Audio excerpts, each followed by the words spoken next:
vamos mudar de assunto porque, olha, com a descoberta de mais uma variante, os casos de Covid-19 voltaram a subir no país e colocam a saúde em alerta. E agora, além da vacina, o Brasil também vai poder usar medicamentos para controlar a doença. Ontem, a Anvisa aprovou a venda do Paxlovid, remédio antiviral da Pfizer, mesma fabricante de vacinas, que agora pode ser vendido em farmácias. O medicamento bloqueia o vírus e impede que ele se replique no corpo. A venda do Paxlovid será permitida somente com prescrição médica. A popular receita. A medicação ainda não está disponível no país, viu? A Anvisa alerta que, claro, a vacina continua sendo o meio mais eficaz de combate à doença. E olha, por falar em vacina, Santa Catarina já está vacinando bebês e crianças a partir de 2 meses de idade contra a Covid. O estado recebeu mais de 34 mil doses e pelo menos 11 mil vacinas já foram enviadas para os municípios. E para falar sobre esse assunto, a gente vai conversar agora ao vivo com o superintendente de Vigilância em Saúde de Santa Catarina, Eduardo Macário. Boa tarde, Eduardo, tudo bem? Oi, boa tarde, tudo bem. Eduardo, a gente sabe que existem muitos questionamentos sobre a vacina, né, desde que ela foi lançada, inclusive. E eu queria que você explicasse para a gente sobre a importância de vacinarmos as crianças também. Olha, as vacinas elas são seguras, eficazes e fizeram a diferença nessa pandemia.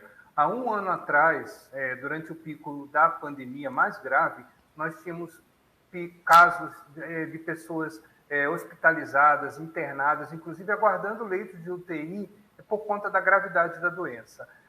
De lá para cá, a cobertura vacinal aumentou muito, tanto de primeira, segunda dose, inclusive com doses de reforço. Então, mesmo que nós tenhamos passado por uma onda terrível de casos, que foi em janeiro, com cerca de 80 mil casos ativos, e até mesmo agora em junho, com 14 mil casos ativos, as hospitalizações e os óbitos não foram similares, justamente porque nós temos altas coberturas vacinais. No caso das crianças, apesar de todos acharem que as crianças não são tão afetadas pela Covid-19, já morreram 46 crianças por Covid desde o início da pandemia, numa faixa etária que normalmente não deveria estar adoecendo e morrendo com tanta facilidade. Portanto, as vacinas elas fazem a diferença, mas para isso precisa ter altas coberturas vacinais, inclusive nas crianças. Eduardo, você inclusive falou sobre essa questão, né, de que algumas crianças morreram já de Covid, né? E agora a gente tem uma nova variante que também já está se alastrando aí, né? Santa Catarina ainda não tem um grande volume de casos, mas a gente já percebe um aumento, inclusive, nos testes, né? Esse caso também preocupa por conta das crianças, então por isso também essa vacinação a partir de 2 meses, porque a gente já tinha vacina para crianças, mas eram os maiorzinhos, né? A partir dos 6 meses de idade já está disponível a vacina da Pfizer, uma vacina necessariamente para crianças, são 3 doses, e isso já está disponível em todos os postos de vacinação. Hoje nós recebemos mais doses da Coronavac que são destinadas para crianças a partir dos 3 anos de idade. São 2 vacinas que já foram bastante utilizadas no mundo todo, com baixíssimo índice de eventos colaterais, muito pouco.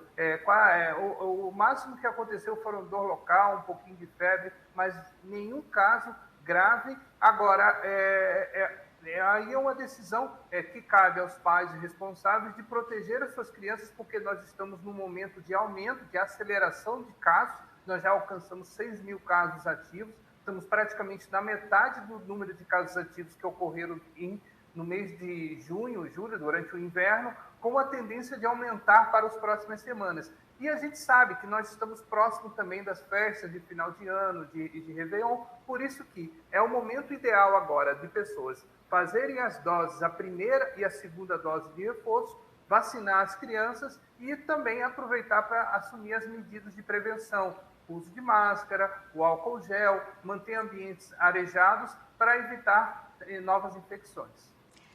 Eduardo, os pais precisam se preocupar com relação, por exemplo, aquelas questões de reações nos bebês, porque a gente sabe que são tão pequenininhos e eu sei que é essa preocupação de muitos pais porque eles conversam conosco, a gente fala sobre isso, é um assunto que se fala também nas ruas, né? Tem alguma restrição em relação a isso? É preciso tomar algum cuidado com relação às reações das vacinas para bebês e para crianças aí até antes dos 3 anos, né? Olha, as vacinas já fazem parte do nosso calendário há muito tempo, né? E se fizeram a diferença para todo o tipo de vacina. Antigamente, as crianças, nós tínhamos um alto índice de mortalidade infantil por doenças imunopreveníveis, como sarampo, rubéola, cachumba, tétano, meningite. E isso só foi possível a gente reduzir a números quase insignificantes por conta da cobertura vacinal. E todos os pais recebem orientações sobre possíveis eventos colaterais, efeitos adversos da vacina, que são muito raros e, na maioria das vezes que ocorrem, quando ocorrem, são leves e que precisam ter um acompanhamento dos pais e responsáveis. Portanto, cabe a decisão dos pais com responsabilidade. É muito mais seguro você apostar que a criança vai responder bem a uma vacina, produzindo anticorpos, do que expor ela a um vírus que está sofrendo mutação e que pode causar, inclusive, doença grave, levando a hospitalizações, como tem ocorrido em outros lugares e como aconteceu já em Santa Catarina. Certo. Eduardo, a gente também acabou de falar, né, sobre essa questão da Anvisa ter liberado, então ter aprovado aí um medicamento, né, para você poder comprar isso em farmácia. Tem alguma recomendação já para a Secretaria da Saúde aqui de Santa Catarina? Não, o tratamento que foi liberado pela Anvisa, ele faz parte dos protocolos que já são autorizados pelo próprio Ministério da Saúde. Lembrando, hoje nós temos muito mais condições de enfrentar a Covid do que nós tínhamos há 2 anos atrás, quando começou a doença. Nós já temos vacinas, nós já temos medicamentos eficazes como o Paxlovid e outros, e além disso nós já temos equipes de saúde já bastante preparadas para o enfrentamento da Covid, no atendimento e também na prevenção. E aí cabe à população em geral manter as atitudes, as atividades que já foram tão bem recebidas, acolhidas no passado, a título de recomendação. Manter ambientes arejados, uso de máscara, caso apresentem sintomas gripais.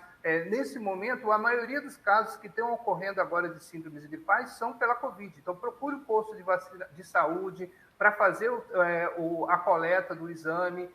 Se for o caso, inicia tratamento, que existe inclusive tratamento do setor público também, medicamentos para enfrentamento da Covid, além de manter a atualização, sempre atualizado a cobertura vacinal. Nós temos apenas 20% das pessoas acima de 30 anos de idade que já receberam a segunda dose de reforço. Isso é muito pouco. É necessário que essas pessoas voltem e atualizem para justamente evitar casos graves, que esse é o principal objetivo da vacina.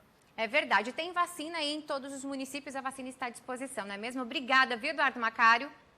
Um abraço a todos e vamos vacinar, gente. Fica aí a recomendação, gente, para vacinar. Se você não tomou sua dose de reforço, corre lá na unidade de saúde mais perto da sua casa.